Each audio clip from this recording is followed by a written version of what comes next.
A wimble it, a wimble it, a wimble it. I'm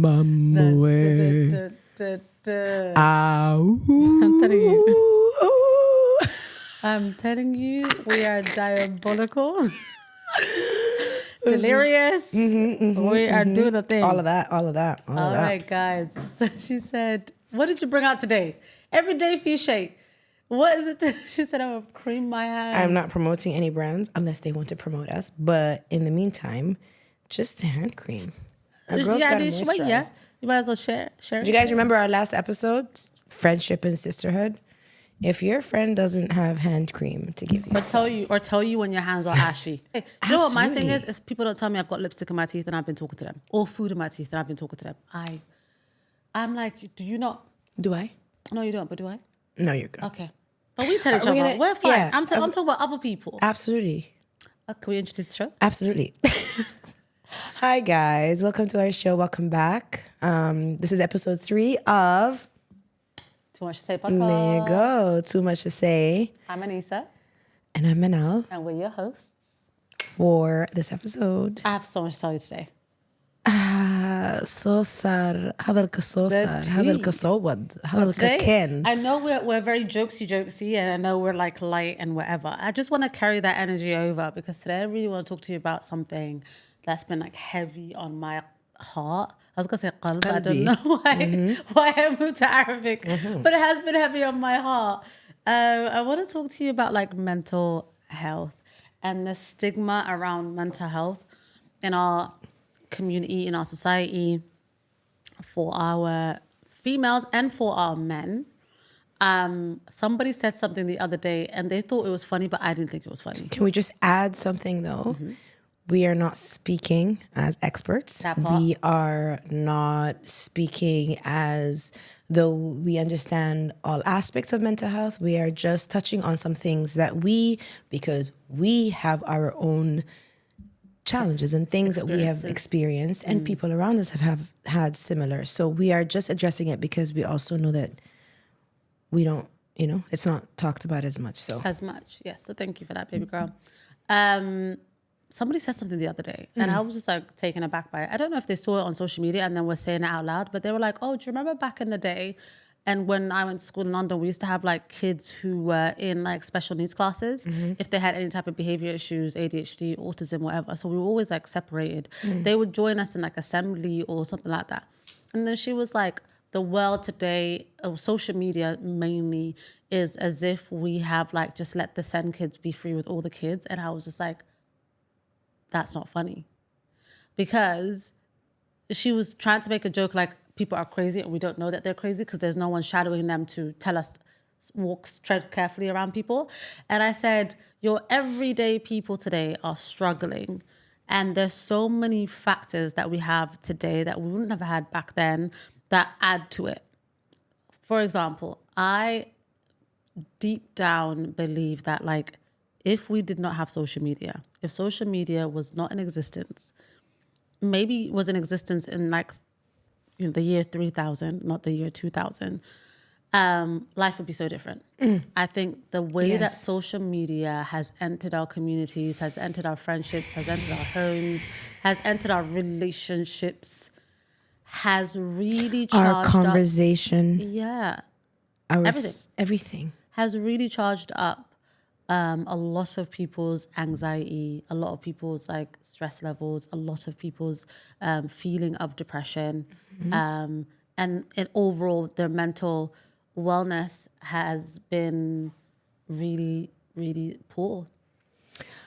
I couldn't agree with you more. I think, and this is something that you speak about frequently, right? In your initiatives, and I think it's very important. I remember this one conversation that we had when you and I met one of the first times where it was like, okay, I have so much to tell you.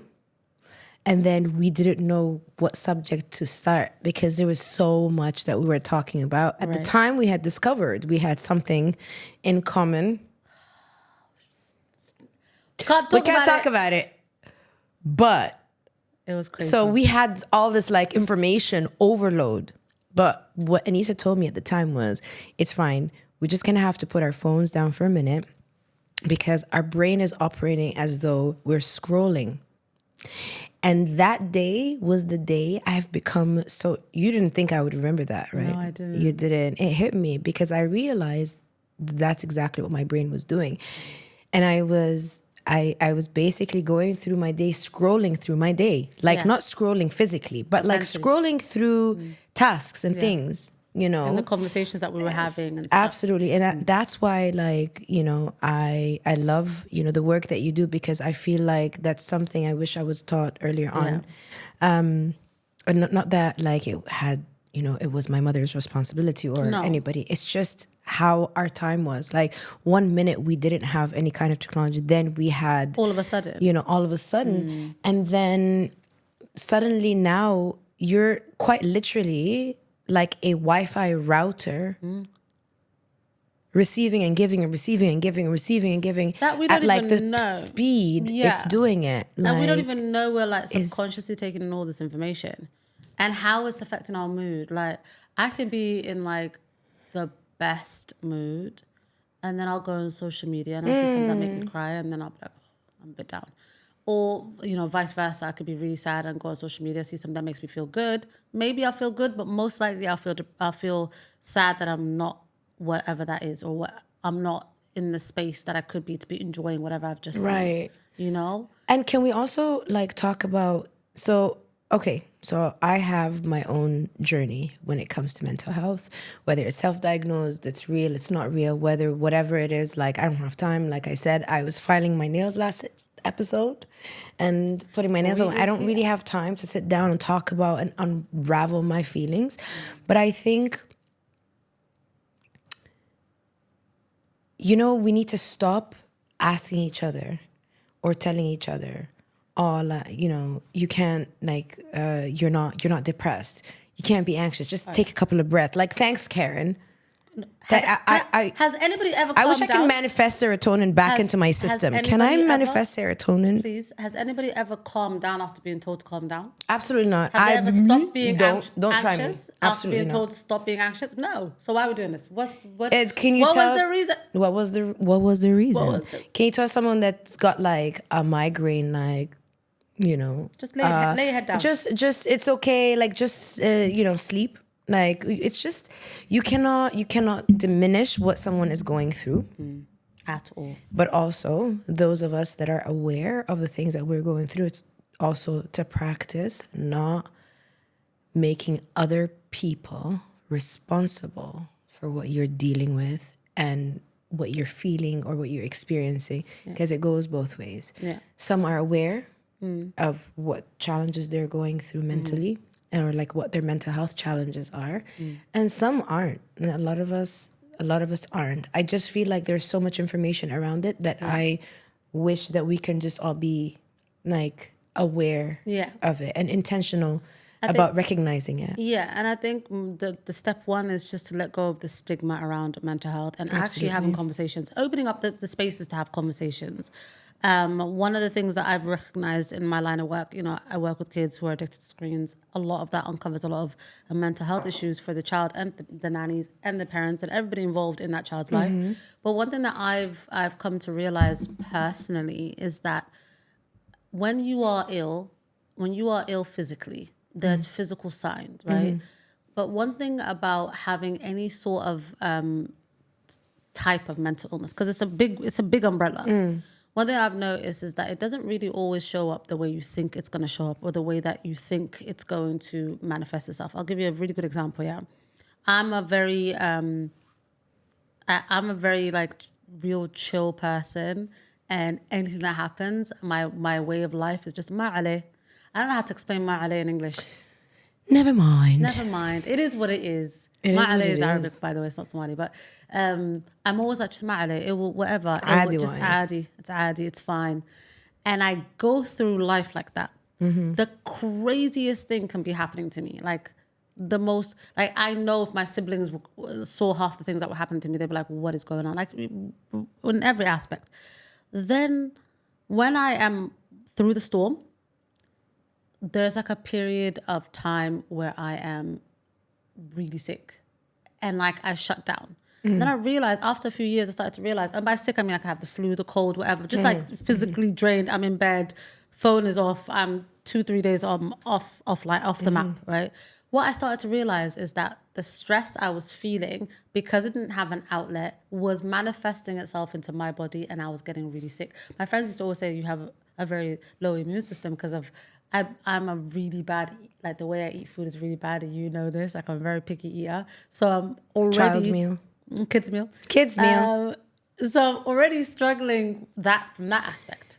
So then it was like, it was manifesting itself. So it's like, well, how do we have these conversations where it's like, wait, give me a moment, I'm stressed. I need to go and de-stress and come back. So my solution, because I had to find a solution, I was just going around in circles, was I really found my peace. And my peace wasn't in anyone's vicinity. I found my peace by taking a couple of hours a week to go and do something that brings me pure joy. Whether it's going to the beach and just watching the sunset or having my little cup of karak, going for a drive and listen to music because I love my music. Whatever my piece of joy was in the moment, every time it could change, making sure I make time for my piece of joy and my moment of joy and really be present in that moment. So during that time, I'm offline. I always say, because people always say, if you don't have data on your phone or whatever, how do you listen to music in the car? I download all my songs. Whatever I can to be as offline as I can be. My phone is always on flight mode or do not disturb, offline. And I'm just present in that moment, and I am genuinely enjoying it as much as I can. You know, and I saw that my stress. You know what it is? Yeah. You know what it is? Tell me. The brain is a muscle. It is. And we go to the gym when you want to achieve body goals, when you want to achieve body goals, you go to the gym, right? Yeah. You know, and so of course it's not easy. No. But you're already aware of it. Yeah. You're aware of it because you see consequences of certain, certain actions, or you see the consequences of certain thoughts. Yeah. You're there. You know about everything that is going on in your life and your day to day. You realize it's coming from your head, which is how I came to understand what was actually happening. Because it's important to be self-reflective. Yeah. It's important to be self-reflective. The moment you are self-reflective and present in your own time and present in your own self and present in your own being, and you see what you're experiencing, what you're dealing with, what you have to face, what you have to solve, the problems that you have to solve. Yeah. You realize that you're in your brain. Yeah. And the moment we recognize it, it's when I started, for example, in my case, changing the language. Like we talked about it. I don't know if you remember from our first episode, we were talked about language. And not being negative. Changing the language in our head, changing how we speak to ourselves, changing to how we speak to others, apologizing to ourselves. Ooh. Can we talk about it? Can we talk about apologizing to ourselves? Yeah. Can we talk about saying sorry to ourselves? Absolutely. Because so many times we were told, say sorry to so-and-so for what you did. But then how many times have we stopped and apologized to ourselves for what we've done to ourselves? To ourselves. Ooh. God, let's just take a moment. We've had personal conversations about this, guys. Yeah. Because enough times when we self-audit, I look back at a situation and then when I run it back, I'm like, it was me. It was me. And you know what? I am not too proud to say that. Because at the end of the day, when I say it was me, it's not about you. It's me apologizing to you. It's not about you receiving my apology. No. It's about me getting closer to who I am and being more centered in the person I want to be, the state I want to be in, the goals I want to achieve, the relationship I want to build. Yeah. The goals I have. And that's the thing. I don't know if it's been about... I love this topic so much because... We do this all the time. Me and her would have cups of coffee and tea and I'd be like, remember the first time we ever met and I was saying to her, how are you doing? And then I said, wait a minute. How are you doing mentally, emotionally, physically, spiritually? And now it's like a thing. How are you doing mentally, emotionally, physically spiritually? My best friend always does that. We always have she'll check in on me and she'd be like, well, first of all, And then I'll run through it. How am I doing mentally, emotionally, physically, spiritually? And I'll go through each one. And we did that. The first time I ever saw you, you were like, oh, no one's ever asked me that. But that's a big thing that I think we should have as like check-ins. Yeah. And just to add on a little bit, I think 3 things that I feel like are very important. One is resting, trying your best to rest or switch off, whatever that means for you. For some people, it's 10 hours. For some, it's 4 hours. Don't judge. Don't judge. Well, don't judge. Don't judge. Not that one. Not that one. No. She not that one. Not that one. I don't know where these accents come from, just FYI. If you've tuned into our episode right now, if you've watched any of our episodes, me and Manal will jump through some accents I do not know. We're not making fun of anyone. It's just how we... Please, do you know what I think my please don't accent come for us. We don't want... Don't want to be cancellation. But you know where I think mine comes from? I think mine comes from my mum. No, let me tell you real quick. I know we're talking about mental health, yeah. But my mum, obviously we're in London. She's convinced her English is perfect, yeah. Bear in mind, her English sounds like this one. And then we'd go and she'd be like, I know in the translation. I'm knowing. And I'm like... I'm knowing everything. And she goes, what the kind? She'd be like, I brought you to the country, so I'm knowing. And I just let her be. And so now I switch into my mom's sometimes. Like, so I'm knowing. She goes, I know. My mom always tells me the same thing. Sometimes, growing up, I used to like correct her. And she'd be like mid-sentence and she would say something to me. Or she would be talking to someone else. And I'm like, Mom, it's not... I forget the word now, but like there was a word she said one time and it hit me and I was just like, that's not how you say it. That's not how you say it. That's not how you do it. And she's like, don't teach me. I am the one that took you to school, she said. Don't teach me. They're always teaching us lessons though. I just feel like they're always like reminding us what they did for us. And I love it. Can we just do this for the mothers? We like that one. Thank you, moms.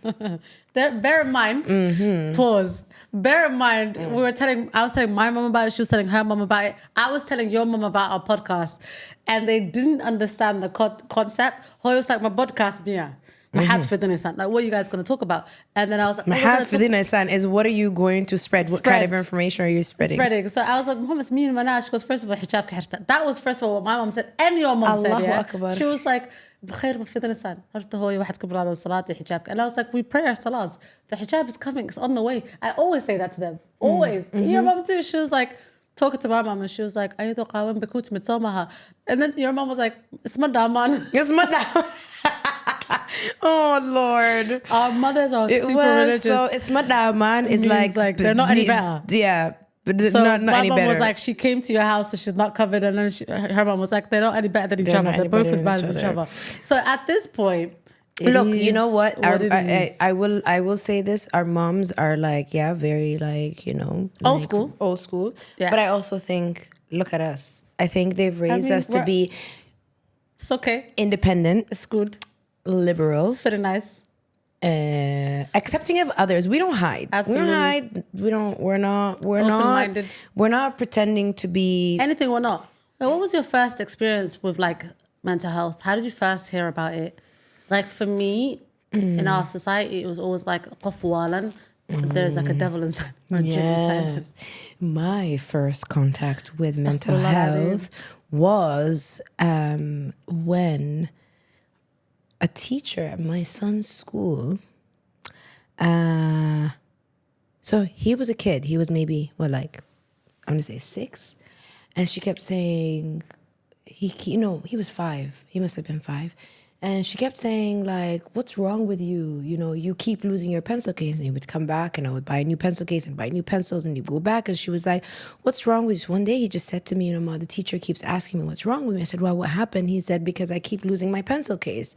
And I said, like, but you were forgetting it. I said, okay, we'll just go find it. Like, we'll go back. Yeah. We would look for it. We couldn't find it. I was convinced someone was stealing it or, one of the kids. And I just was like, never mind. Yeah. So one day the teacher called me to talk to me and she said, I think that your son has a condition. I think that he needs to get treated. Mind you, this was right bang in the middle of, like right after the divorce. So I said, what are you talking about? My whole world flipped upside down because I myself didn't understand the importance or like I didn't have information about it. You know, at that time there wasn't enough information. I was already going through my mental health because divorce itself is like a loss, you know what I mean? So I'm already imbalanced. Now I'm told that my child has something, and now I take them to the center. They do a full diagnosis because I didn't want to diagnose him early on, and I didn't want to start him on medication. I knew that much. So I found this center, which was amazing. It was like this, you know, workshop where they work on the cognitive skills, the, you know, all these things. And it was fine. He was fine? There's nothing there. Alhamdulillah. And I went back and I just, you know, imagine I would sit for 2 hours 3 times a week because she convinced me that there was something wrong with him. And now she's still in the same place, and I make sure I say hello. And she asks about him, and I say, he's good. Like, he's good. Everything is fine. Like, you know. It was maybe so different. that was my first encounter. And it hit me. But that's when I decided to become more aware of it and to understand it, because I knew that because of divorce, it could affect children in a different way. So I gathered as much information as I can for myself and for the kids, and I started like just accumulating all this information and data. Yeah. So for me, that really is I think the conversation around young children, especially, I think it hits like a sore spot for me, because it's like, I don't ever want a child to be quickly diagnosed with something that could have just really been a situational thing or a behavioral thing. And like, a lot of people don't know the difference. And it's like, you put a tag on a child for the rest of their life. For what reason? You know, mental health is something that I think needs to be a priority.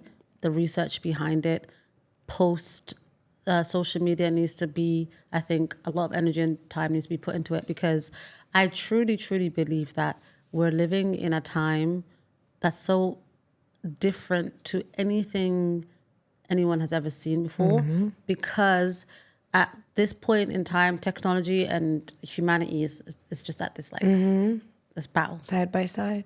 And maybe technology and AI is a little bit further now. I don't know, but it is really you're seeing it play out. I had a male friend. He's back in the UK now, but my first ever experience with mental health was I had a male friend who was highly depressed. He was one of those people that, like, when you see him around everyone, he's in a good mood, he's laughing, joking, life of the party, this and that. But go back home to his empty apartment, and he was literally to the point where he was having suicidal thoughts. And I remember one day, I remember saying to him, like, you know, if you need anything, you know, give me a shout. And I know a lot of people say that, like, if you need anything, give me a shout. But I'm the type of friend, if you need anything, give me a shout. And I remember one day he called me, and I'd been calling him. I'd been trying to get hold of him, and I couldn't. But something was telling me, like, you know, find him, see if he's okay. And I remember just calling him and checking on him, and he wasn't answering. Trying to check in on him, he wasn't answering. And then I went into his apartment, and he was just on the verge of, like, just wanting to end his life. And it was, in that moment, it was like he was at the lowest point of his life. Like, he didn't know what else to do. And alhamdulillah, he didn't. But it was more of a thing that, like, there's a lot of people struggling in silence. I'm not going to cry about it. I'm going to thug it out. There's a lot of people struggling in silence with nowhere to go. And I think one of the hardest parts of living in such a diverse place, but away from home, is when you are in a very low point. Where do you go? Who do you go to? There's so much that entertainment. that resonates with me. Yeah. I feel like, you know, there was a time I don't think many people know, so this is, you know, but this is an open space, a safe space. And I think it's important. Like, one of the goal here is to let people know that, like, you can go through it and get out of it at the same time. And it's okay to go through it and write it, but get out of it. But I have had, obviously, dark thoughts. And I've asked myself, like, why me? You know, astaghfirullah, of course. But I've asked, why did I have to, like, where did I go wrong? What did I do? And I could just see darkness. And I think I had postpartum depression after every one of my kids. And I think You neither didn't have I knew space for about that it. because you just stepped into mom We didn't know mode. about it. Yeah, it was mom mode. And then it was like the husband that didn't understand. It was the divorce, and then it was the dealing with the abandonment, and then it was the 3 kids, and then it was like the business, and then it was like, you know, opening a business, and then it was the responsibility of carrying, you know, and like continuing to grow the family business, a furniture family business, and it's just so much, and it just was a lot. And then you have the friendships that you can't serve, and then you have you, but everybody on the outside sees you the way you want to be, the way they want to see you. So they see you like chirpy and happy and laughing, not knowing that, you know, you barely got any sleep last night. Or, you know, like that you question your parenting, or you question your decision making. You see this like light or happy, or, you know. Yeah. Oh, that's a journey. The journey is like something I learned in creative writing course was, you know, you have to imitate to innovate, right? So in the beginning, like in creative writing courses, which I did, you know, you have to imitate an author that you like first to like understand what style you want to do. And so you gotta smile so much that smiling becomes you. It's like a muscle, you know. Yeah. So it is hard. It's be patient with others, be easy with others, tread lightly, be kind to others and yourself. Yeah. You don't know what people are going through. You don't know. You assume that like someone is, you know, in the best state of their life, and yeah, I think I get that a lot. yeah, I think you and I are similar in a sense where I get that a lot. Like people, like even one of my friends was like, "Ugh, I think you're always on the ground smiling." And I'm like, how am I supposed to be? Someone once told me, every time I see you, you're always smiling. I was like, would you rather I was angry? Because you do not want to see that face. But can you imagine? Are you always smiling? I know exactly what you're talking about. You know what we call those people in Somali? Huh? Derbi Salan. Derbi Salan is crazy. That's good. Hello, hi, how are you? How are you doing? Hello, that's To the wall. Hello, hi, No, hello, but for real, hi, some people hello. like- Derbi Salan.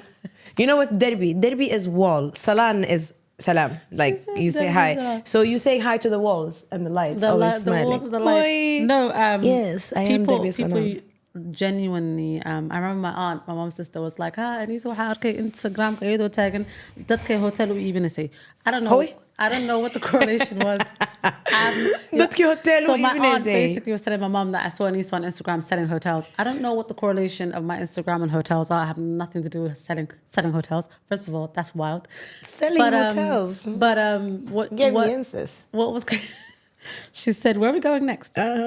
What's crazy is people will see my social media and be like, "This girl is living her best life." And you know what's crazy? When I started my social media, I started it essentially because I was like, I don't live with my family. My family live abroad. So I was like, thank you. So I was like, let me just journal my life, especially my life post-divorce. I was like, let me journal it. Let them see more. But what was crazy, Manal, is I lost more friends and family members the more I posted. Isn't that crazy? The more I posted and shared, the more friends and family I lost. And at this point, I'm immune to it now. Now I'm immune to it. But in the beginning, people would call my mom and tell her, Anisa's doing this, Anisa's doing that. And what's crazy is my mom sees everything. There's nothing no one can tell my mom about me that she don't know. She knows. I've told her. She be She's knowing. praying for me. I'm knowing. Even she knowing. Even I'm if she's knowing. Not, She already said it. She told you. goes, I'm 19 knowing double this one. arqi. 19 even if she don't like it, she knows, right? But what made me like really, really just, and I'm not gonna cry, but what made me really like sad about some things was, I'm not gonna cry. We're thugs. I'm not crying on the internet. No, but what made me really upset about some things was like, I'm by myself here, you know? Don't worry, sis. The sacrifice of moving abroad and like missing out on everything. My mom's getting older. My nieces and nephews, some of them don't even know me now because, it's been so long. It's like this, the biggest sacrifice. I gave up so much to be here and to live here. And I'm so grateful for that. I'm good. But people think because I'm smiling on the ground like everything is good. And it takes every bit of my energy to get up every day. There's some days that I'm like, I really just want to sleep today and stay in bed and not get up and not do this and not do that. God, but you're I'm like, preaching I to the have to. choir. I don't want to cry. I don't want to cry on the internet. But needless to say, like you said, Some days you just want to sleep, but you just got to keep going because we have to make an imprint. We have to make an impact. I believe, and I know we have to take time to rest, but I also know that there's a reason why we have been chosen to experience these kind of challenges is so that other people can see. You can see the dark and you can see the light. And I think there's something so beautiful about that. There's something to be able to see both. to be able to see both, experience both, and continuously choose light over dark, and to be able to continuously, like, today I choose to be happy, to make that choice today. Yeah. And to be Regardless. grateful, to start with gratitude, start with And just to keep, I always say, we're Muslims at the end of the day, and Allah will never burden a soul more than it can handle. We know this, right? And obviously we know, we don't believe in ending our lives and any of that, but like there is light at the end of the tunnel. It's not even enough to explain that there is so much khair and barakah after darkness. But it's the darkness that pains you so deep that it's like, while you're in the khair and the barakah, you don't want to go back to darkness. No. Like, how do you manage? But also, even in the moment that you're experiencing that darkness, that particular moment of darkness is still lighter than that past moment of darkness. That's facts. And I keep reminding myself that, like, even when sometimes get harder, I will say there are a few practices, of course, praying, gratitude, giving sadaqah, giving charity, and in whichever shape or form, whether it's to be kind or smile or give money, but I think those are the things that kind of help you move through something, not past it, not past it. We're not going to always be able to move past things. No. Sometimes you have to sit in the thing, feel the thing, and grow through the thing. It's easy to be like, I just want to get past, I want to get to the next stage, I want to get to this. But yeah, sometimes we do have to break down. Like absolutely. Look, at the end of the day, there's bills to be paid, money to be made, responsibilities, responsibilities, family and people that need us and that need this people that level of people that need us, and people that want us to be in a better place. Not necessarily, I'm not like this high expectation of happiness. It's just like people that want us to be better. And just for that, like, for me, every day I want to do better and I tell my kids this, and I say, every day I choose to want to be better. And if to anyone listening, and I'm gonna look at this camera while I say this, to anybody listening, if you are struggling mentally, find a safe space. Please talk about it. Please do not struggle on your own. It is easier to get quiet and to lock in and to not talk about something. The 3 things that I do when I am in a space where I'm just not mentally okay, whether it's stressed, depressed, anxious, whatever it is, I write it down so it's out of my brain. I pray about it because, I always say you can either worry about it or you can pray about it, but you can't do both. And I speak to someone I trust. There has to be an outlet.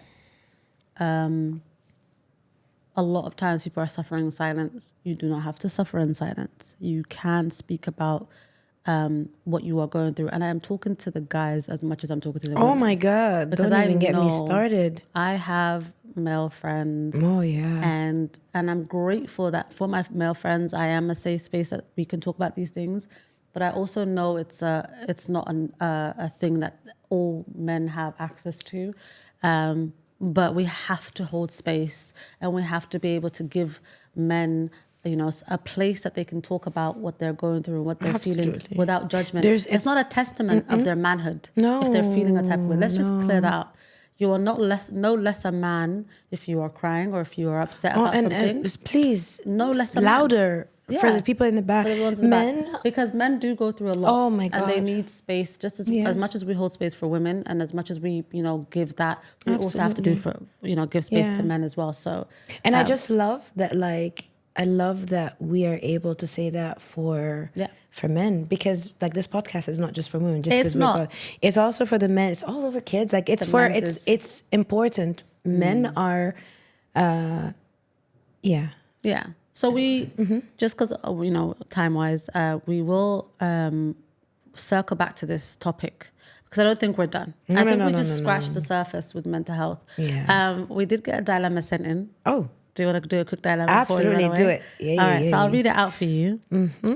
But then this one might be a little bit emotional. Go for it. What if we cry? Probably. We cry together. No, let's see who's going to be. Let's go. Who are you going to bet? I bet you're going to cry. No, I'm a thug. It's not a real bet. We're betting on fake. Okay. This was actually, someone sent this to me in my DMs, in my personal account. And I didn't know how to answer it. So we're here. All right. She said, as a single mother of 2, I've been given an incredible job opportunity abroad in the Middle East that promises financial stability for my kids' schooling and childcare. However, my husband, who isn't working, wants to stay in the UK and spend time with his friends. And my family isn't supportive of my decision to move. Mm-hmm. Okay, so I feel like this chance may never come again. What should I do? Should I pursue this opportunity for my family's future, even if it means going against my husband's wishes and facing family disapproval? Or should I prioritize keeping my family together here in the UK? Just keep it short. From my perspective as a mother of 3. What would Hoya say?